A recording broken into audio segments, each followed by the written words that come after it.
Welcome to the Coffee Journeys show, hosted by me, Piotr Zagorowski, author of the Coffee Journeys blog.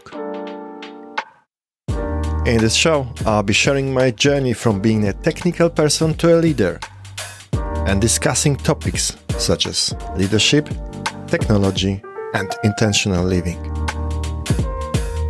I'll be sharing my unique perspective and insights and offering guidance on how to develop the skills and mindset needed to succeed in today's world. Whether you're an aspiring leader, a technology enthusiast, or simply looking to learn more about the world around you, this podcast is for you. So, join me for the engaging and thought-provoking conversations on leadership, technology, and intentional living on the Coffee Journeys show. We were in the middle of plant network maintenance. It was not going well. The change window was just about to end. We were fighting with some unexpected issues causing service degradation. I needed to make a tough call. Either extend the maintenance window and carry on working on evening on Sunday, or try to fix as much stuff as we could and regroup with the rest of my team on Monday. I called my boss, but he was abroad and couldn't pick up. Other folks from management were also not picking up their phones. I was on my own. I decided to instruct my engineer to roll back the changes, stabilize the network, and get some rest. We would pick up things next day. I was trying to cool down after huge stress when my wife informed me that we would need to go hospital with my newborn son because he was having some severe allergy symptoms. Following 24 hours was a pain lesson of how I could prioritize and execute on things in my life. The situation described above had a happy end. It was the beginning of my conscious thinking about priorities, obligations, and boxes that either I or other created and put me in. And the reason I'm mentioning to you is because current circumstances with more and more black swan events keep overwhelming even the most experienced among us. I'm going to share today the most effective frameworks for staying calm and overcoming stress situations. It comes from the ex-military leaders, now business consultants helping companies reach their goals, and they are Jocko, Willink and Laif Babin. And the framework is called Prioritise and Execute. So what is it? Basically, Prioritize and Execute is a framework that can help you navigate complex and high-pressure situations effectively.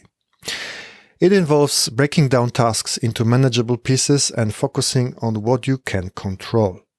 By acknowledging the situation and gaining a long-term strategic perspective, you can prioritize and execute specific tasks and goals based on their importance and urgency. In this episode, I'm going to explore different highlights of this framework. So first of all, we start with acknowledging situation.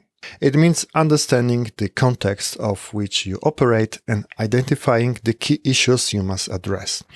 Once you clearly understand the situation, you can start to plan your approach. For me, working a long time as a manager and previously as engineer in network operations, I needed to always acknowledge the situation when outage occur, let's say. So how severe it is, what I need to do, what we can do to fix it, who I need to talk to, and so on. Acknowledging situation and the fact that you are stressed, it helps to go to the next steps. And the next step is actually prioritize and execute specific tasks or goals based on their importance and urgency.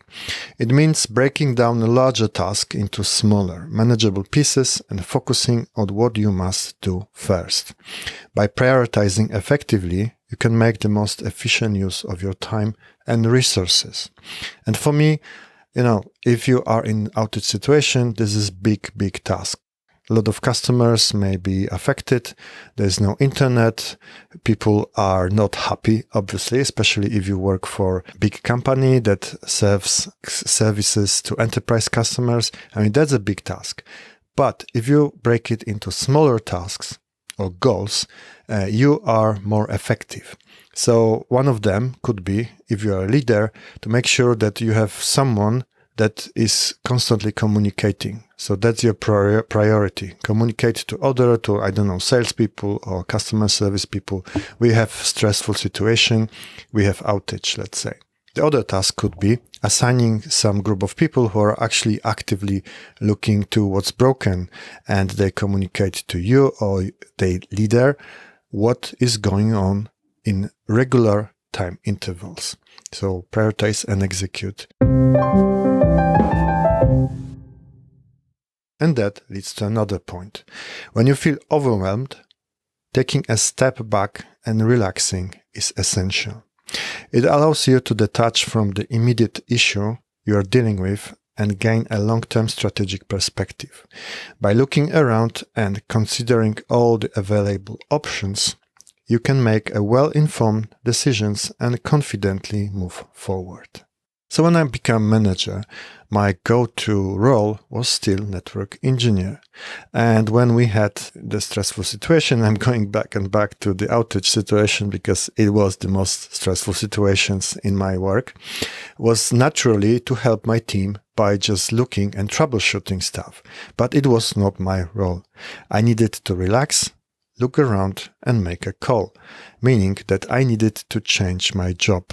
I needed to lead people and let them to fix the issue, and me being just a little bit aside, looking to bigger picture, like what we need to do, when we need to have certain milestones, when we need to have certain communications that needs to be done, and so on and so on. By detaching from the stressful situation and previously acknowledging and prioritizing and so on, it gives you ability to be more effective in the current situation. And that leads us to another point. To achieve long-term success, gaining a strategic perspective on the situation is crucial.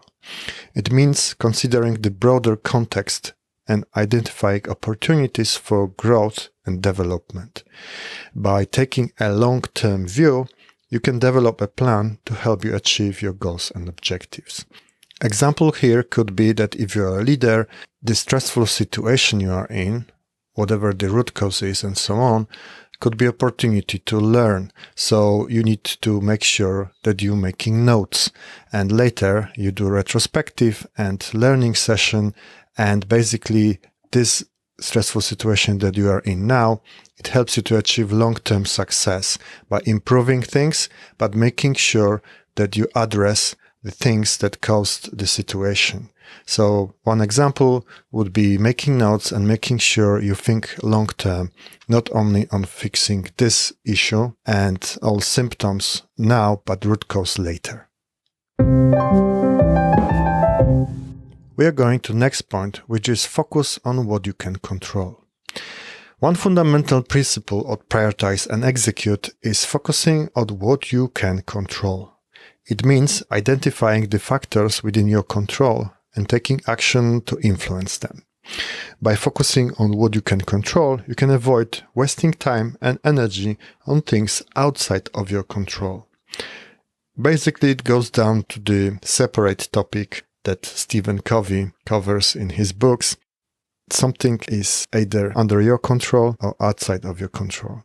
In every stressful situation, every overwhelming situation, there will be things that you can directly influence and control, and there will be things that are out of your control.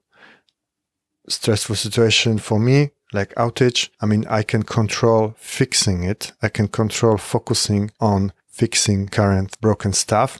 but I cannot control how customers are angry or how many of them is calling us and so on. This is a separate team. I cannot control this. I can only control certain things and I should be focusing on. That means that I'm not ignoring some other aspects, but I cannot address them directly. So that I should have either someone who can address and who can control the other stuff, other things, or I need to deprioritize them in order to be able to fix my immediate issues. And that already leads us to another point, which is do not worry about things you cannot control. So finally, avoiding worrying about things you cannot control is also essential. It means accepting that some factors are outside of your control and focusing on what you can influence. So by doing so, you can maintain a positive and proactive mindset, even in challenging circumstances. It is advice for everything, not only stressful situation. If you're worried about stuff that you cannot control, it will make you more stressed. It creates more anxiety so that you are less efficient on fixing things that you can control. So don't worry about stuff that is out of your control and focus on things that you can control, that you can fix, and you can be efficient in resolving the situation. So concluding and landing. Prioritize and execute is a robust framework that can help you succeed in complex and high-pressure situations. By acknowledging the situation, prioritizing effectively, gaining a long-term strategic perspective, and focusing on what you can control, you can approach any challenge with confidence and clarity. And remember to relax, look around, make a well-informed decisions, and not worry about things outside of your control. So by following these principles, you can achieve your goals and overcome any obstacles that come your way. I hope this framework will help you in any situations, particularly stressful situations that you can be in. And remember, stressful situations make our character. This is where our growth is happening. Being outside of your comfort zone is always stressful and should be stressful. Stress could be bad and stress could be good. Right? Too much of the stress is damaging.